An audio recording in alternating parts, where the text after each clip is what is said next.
চলো দুপুরে একটু বেরিয়ে গেলাম ঘুরতে, এলাম একটু পোলের দিকে। আজকে বাড়ি চলে যাব, তো এখান দিয়ে গিয়ে যাব বাড়ি।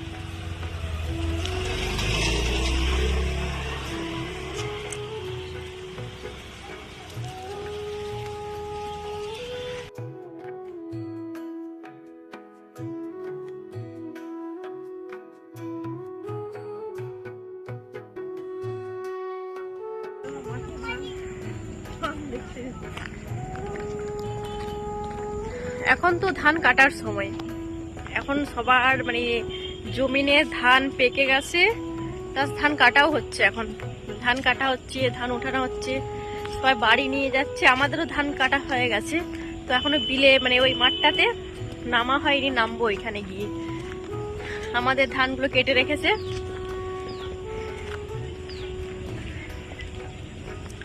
আমি এসেছি আর বোন এসেছে, বোনও চলে যাবে বাড়ি, আমিও চলে যাবো বাড়ি। বোন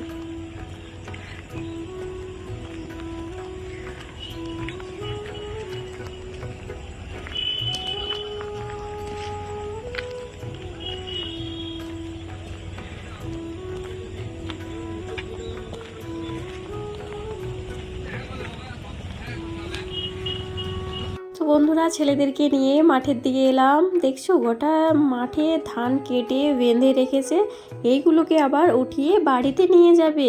তো দেখতো, চলো এখন এলাম আমাদের মাঠে, ধান কাটা হয়ে গেছে, নামতে হবে এখানটাতে। জুতোগুলোকে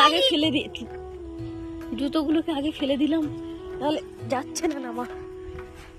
এদিকে সাইলে দিয়ে ধান কাটা হয়ে গেছে।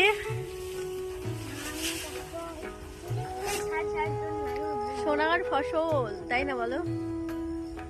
সোনার ফসল তো সোনাই সোহাগা, তাই না? কত ধান হয়েছে দেখো। এটা হচ্ছে আমার কাকুদের মাঠ। আর ওই যে সাইডে দেখছো, ওইদিকে হচ্ছে আমাদের। তো বন্ধুরা, আমাদেরও ধান কাটা হয়ে গেছে। এই যে মানে মাঠটাতে আমি দাঁড়িয়ে আছি, এটা হচ্ছে আমার কাকুদের। তো আমার কাকুদেরও দেখছো ধান কাটা হয়ে গেছে, মানে গোটা মাঠটাই ভর্তি হয়ে গেছে ধানে, কেটে রেখেছে। আর আমাদেরও ধান কাটা হয়ে গেছে, একটু সে সাইডের দিকে, ওই কারণে গেলাম না ওই দিকে। আর ছেলেদেরকে নিয়ে এখানে এলাম, একটু বসবো, তারপরে কিন্তু বাড়ি চলে যাব। খোলা আকাশ, খোলা মেলা, কতটাই না ভালো লাগে বলো। মানে পরিবেশটা দেখো কত সুন্দর। তো যাই হোক বন্ধুরা, ধান কাটার সময় মাঠে এসে বেশ ভালোই লাগলো। ছেলেকে এখানে দাঁড় করালাম, ঘাসগুলো ওর পায়ে মানে হচ্ছে, তো বলছে আম্মাজি আমি এখানে থাকবো না, চলে যাব বাড়ি, এইরকম করছে। এইমাত্র বাড়িতে এলাম। ব্যাকগ্রাউন্ড দেখে তো বুঝিয়ে গেছো যে আমি কোথায় বাড়িতে এসে গেছি। তো বিছানার অবস্থা দেখেছো, চারিদিকে আমি ছড়িয়ে ছিটিয়ে আছি। তো যাই হোক, এখন আর আনতে হবে না, কেননা মা দিয়েছে এতে সব খাবার। তো চলো এখন ওই রুমে যাই, খাবারগুলো সব একটু গরম করে নিতে হবে।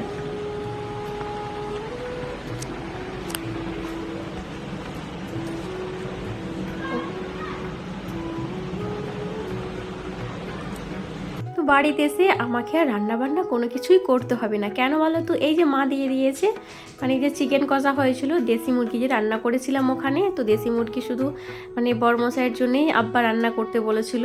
আর আমাদের মাংস রান্না হয়েছিল সেখানে, আরও অনেক কিছু তরকারি হয়েছিল, তো ওখানে খাওয়া হয়েছে। আর যেটা ছিল আমাকে কিন্তু দিয়ে দিয়েছে দেশি মুরগির তরকারিটা, কেননা বড়মশাইকে খুব ভালো লেগেছে দেশি মুরগি রান্নাটা। আর প্রেসার কুকারে যদিও মা রান্না করেছিল, ওই কারণে টেস্টটা কিন্তু অসাধারণ এসেছে। আর মাংসটা খুব সুন্দর সফট নরম, মানে তুলতুলে টাইপের হয়ে গেছে। ও খেয়ে খুব ওকে ভালোও লেগেছে।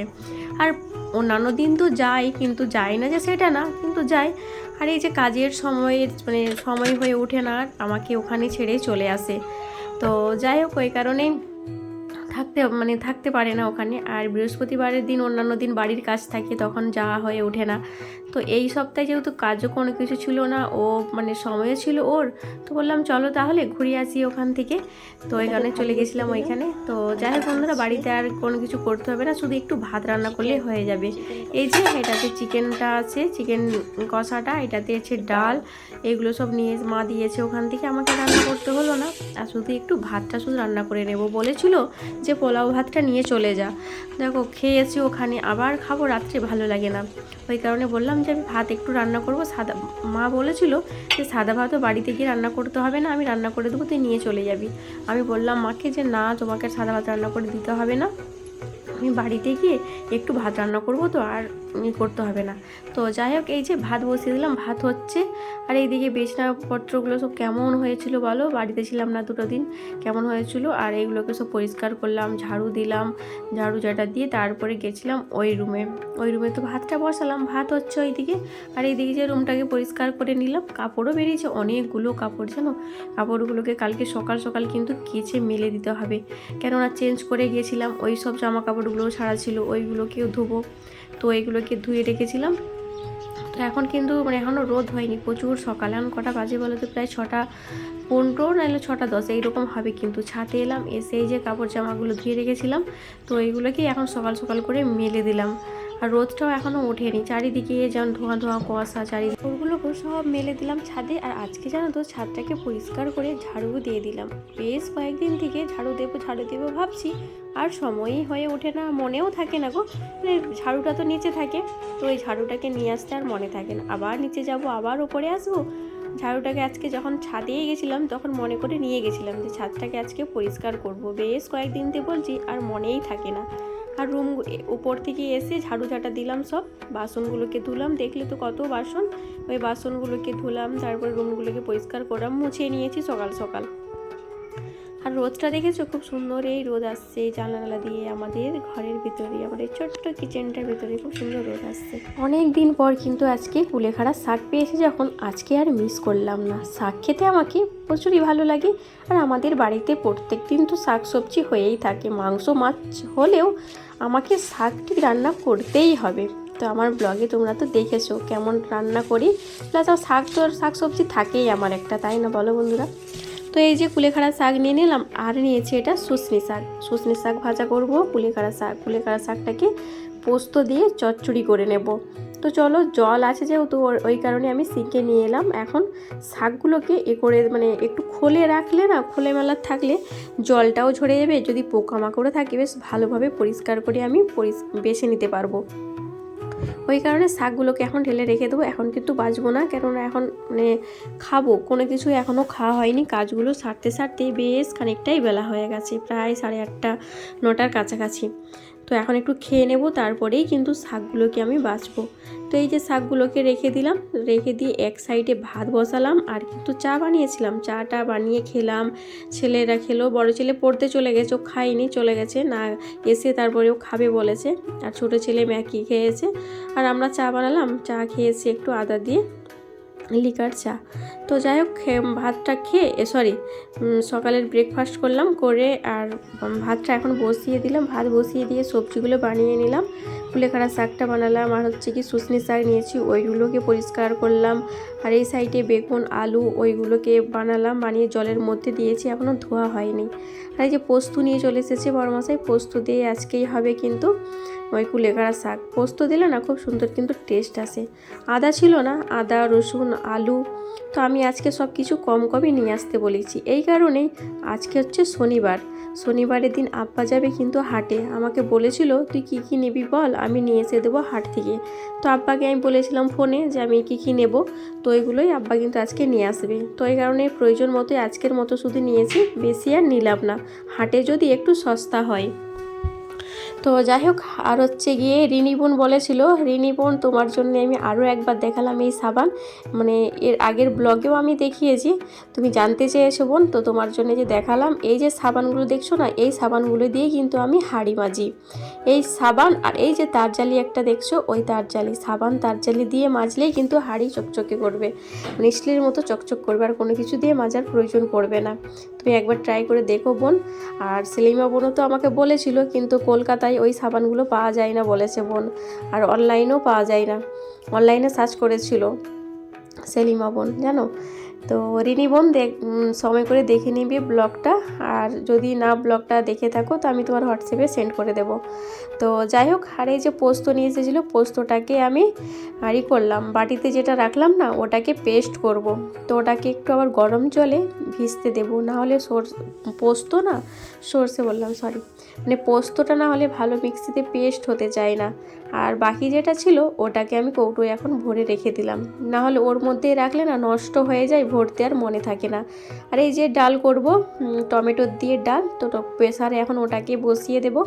তো কাজ কিন্তু আজকে অনেকই কাজ আছে, তো সব কিছু শেয়ার করলে কিন্তু অনেকটাই বড় ব্লগ হয়ে যাবে, তাই না? অলরেডি হয়তো বড় হয়ে যেতে পারে অন্যান্য দিনের মতো ব্লগটা আজকে, তো তোমরা কিন্তু স্কিপ না করে দেখবে। আজকের ব্লগটা বড় হলে অনেকটাই ইন্টারেস্টিং আছে, তাই না বলো? অন্যান্য দিন তো রান্না বান্না বাড়ির কাজই সব শেয়ার করি, আর আজকে কিন্তু এই যে বাপের বাড়ি গেছিলাম, সেখানে ধান কাটা থেকে একটু ঘুরতে গেলাম বোনের সাথে, এই সব মুহূর্তগুলো কিন্তু প্রত্যেকটা ব্লগে আমি শেয়ার করতে পারি না, কেন বলো তো?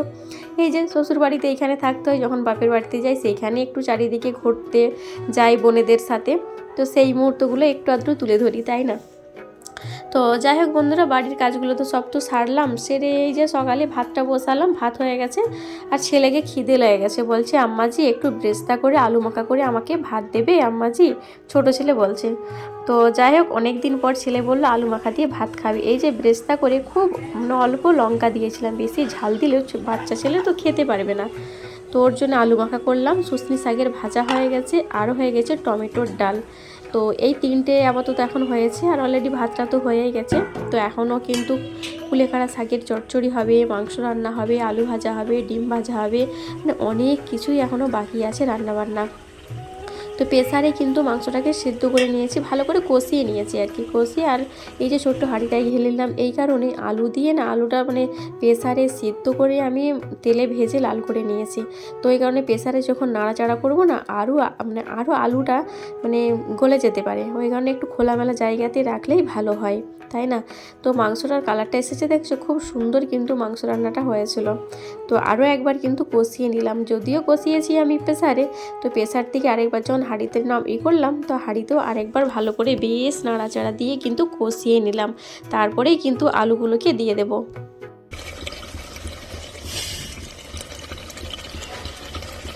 বন্ধুরা, অবশেষে আমার রান্না হলো এখন কমপ্লিট, জানো তো? এই যে মাংস দিয়ে আলু দিয়ে একটা তরকারি করে নিয়েছি, ডিমের অমলেট হয়ে গেছে, আর এইদিকে বানালাম কুলেখাড়া শাকের চচ্চড়ি পোস্ত দিয়ে, টমেটোরের ডাল, আর হচ্ছে গিয়ে শুশনি শাকের ভাজা। তো এই হচ্ছে আজকে আমাদের দুপুরের লাঞ্চ মেনু। তো এখনও কিন্তু স্নান ছাড়া হয়নি, আজকে অনেকটা লেট হয়ে গেছে গো। গুড আফটারনুন বন্ধুরা, আপনি আজকে সকাল থেকে জানো তো এতটাই ব্যস্তর মধ্যে দিনটা কাটালাম, প্রচুর প্রচুর পরিমাণে আজকে কিন্তু ব্যস্ত ছিলাম, কেননা অনেক দিন থেকেই না কুলেখাড়া শাক নেবো ভাবছি, কিন্তু আজকে সকালে দেখি না কুলেখাড়া শাক যে বিক্রি করে শাক নিয়ে এসেছে, তাহলে নিয়েই নেই আজকে কুলেখাড়া শাক। তো কী কী রান্না করলাম তোমাদেরকে তো দেখিয়েছি, আর কী কী শাক সবজি হলো আজকে। আর জানো তো একা হাতে এসব কাজ করতে, মানে শাক সবজি যেদিনকে নেওয়া হয় না, অনেকটাই লেট হয়ে যায় রান্না বান্না করতে, মানে শাক সবজি পরিষ্কার করতে, দেখতে পোকামাকড় থাকে না কি থাকে না থাকে, মানে দেখেই তো সব কিছুই করতে হয়, ওই ব্যাপারটা থাকে, মানে শাক কী আছে না আছে দেখেই তো শাক সবজিগুলো মানে পরিষ্কার পরিচ্ছন্ন করতে হবে। তো এই কারণে অনেকটাই আমার আজকে লেট হয়ে গেছে। এখন কটা বাজে জানো, আজকে অনেকটাই লেট, এখন 3টে বাজতে 15 মিনিট বাকি। ঘড়ির কাটায় দেখো,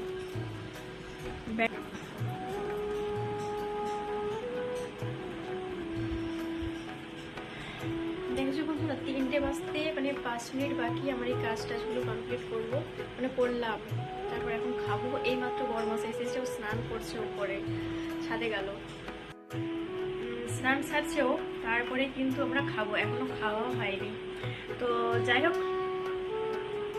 তারপরে খেয়ে নেবো। অনেকগুলো না কাপড়ও ছিল, এতগুলো কাপড় গতকালকে যে কেচে মেলেছিলাম না, ওইগুলো শুকিয়ে গেছে, ওইগুলোকে উঠিয়ে নিয়ে এলাম, উঠিয়ে নিয়ে এসে ওইগুলোকে সব ভাঁজ করলাম। এখনো কিন্তু বেড কভার দেখছো আমার পাতা হয়নি, এখনো বেড কভারটাকে এখনো পাতবো, বেড কভার পাতা হয়নি। আর এখন দেখছো ঘরটা ফাঁকা ফাঁকা না, আমার এক্ষুনি দেখবি ঘরটা আমার পুরো মানে আমার এই যে রুমটা পুরো হয়ে যাবে। কেন বলো তো, আমার বোন আসছে, সব বোনেরা আসছে আজকে আমাদের বাড়িতে। কিন্তু আসছে বোনেরা, কিন্তু বোনেরা ফোন করেছিল যে ওরা রাস্তায় আসছে আমাদের বাড়িতে। যে বোনটার বিয়ে হয়েছিল আনন্দপুরে, ওই বোনটা আমাদের মানে আমি যে গেছিলাম না গতকালকে, তো দেখা হয়নি, আসতে শুনেছিলাম। তো বোনটা বলছে দিদি তোকে দেখতে যাচ্ছি, তোর সাথে দেখা করতে যাচ্ছি, আয়। আমাকে না অনেক ভালো লাগে, সব বোনেরা একটু সময় কাটাবো, বসবো, তাই না বলো? তো সব বোনেরা এখন আসছে, তো ওরা এদিকে আসুক আর আমরাও খেয়ে নিই, বাসন টাসনগুলো ধুয়ে তারপরে। তো এই যে বললাম বোনেরা আসছে, তো তার আগে তো কাজগুলো সব সেরে নিতেই হবে, সেরে নিতে হবে। আর ভরমাসাইকে ফোন করেছিলাম যে আসছে বোনেরা, কিছু নিয়ে আসবে, তো এই বলেছিলাম বলে নিয়ে চলে এসেছে। এই যে তো বোনেরা সবাই আসছে, কোনো কিছু তো মানে বাড়িতে বানাতে পারলাম না, এই কারণে একটু ব্যস্ত ছিলাম, আর এই জন্য বাড়িতে কোনো কিছু বানালাম না, মানে বাড়িতে কোনো কিছু আর বানালাম না, নিয়ে চলে এসেছে। তো যাই চল এখন খেয়ে নিই, তারপরে আসছি, খাবো, তারপরে হচ্ছে গিয়ে পেট কভারটাকে চেঞ্জ করবো, খাবো, খেয়ে তারপর বেড কভারটা পাতবো, তারপরে কিন্তু তখন কি আর বোনেরা এসে যাবে, তারপর তোমাদেরকে দেখাচ্ছি, ঠিক আছে? তো চলো ওই রুমে যাই, এইগুলোকে রাখি। আর আজকে দুপুরের লাঞ্চ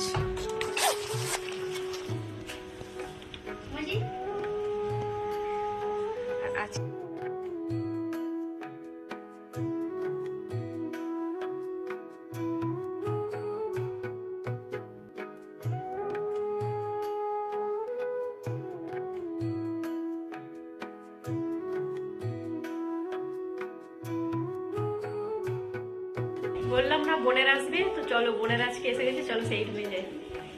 বোনেরা এসে গেল আমার বাড়িতে, তো বোনেদের জন্যে বাড়িতে কোনো কিছু বানিয়ে আজকে আর মানে বোনেদেরকে খাওয়াতে পারলাম না, তো এগুলো সব দোকান থেকে কিনে নিয়ে এসেছে, বড়মশাই আসার পথেই সব কিছু এগুলো নিয়ে এসেছে।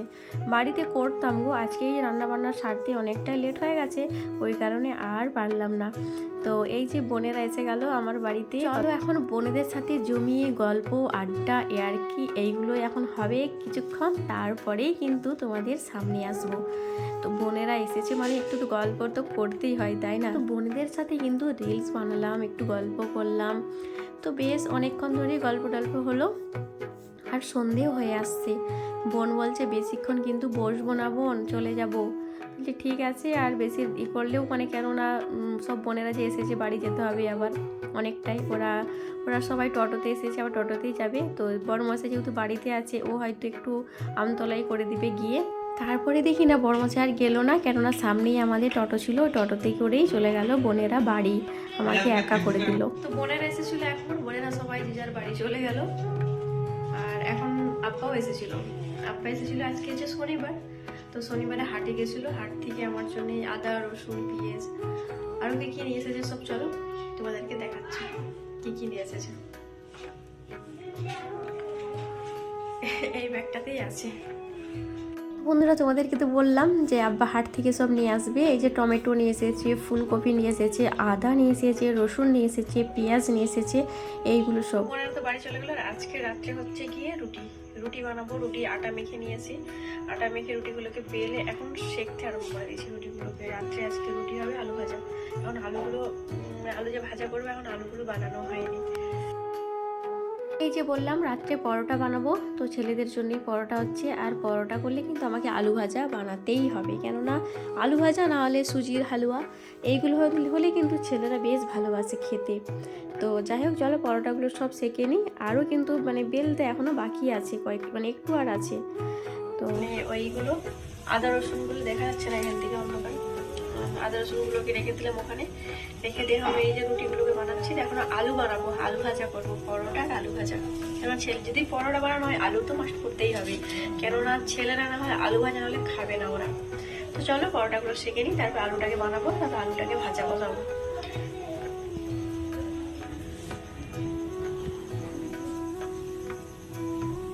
আলু বানালাম, বেশ ঝিরিঝিরি করে আলুগুলোকে বানিয়ে নিলাম, তো এখন ভাজাও অলরেডি হয়ে এসেছে, আর একটু বেশ এপিট ওপিট করলেই কিন্তু আমার আলু ভাজা পুরো কমপ্লিট। তো যাই হোক বন্ধুরা, আজকের ব্লগটি তোমাদের কেমন লাগলো অবশ্যই কিন্তু কমেন্ট করে জানিও, স্কিপ করলে কিন্তু কোনো কিছুই বুঝতে পারবে না। তো যাই হোক ভিডিওটি এখানেই এন্ড করলাম, খোদা হাফেজ।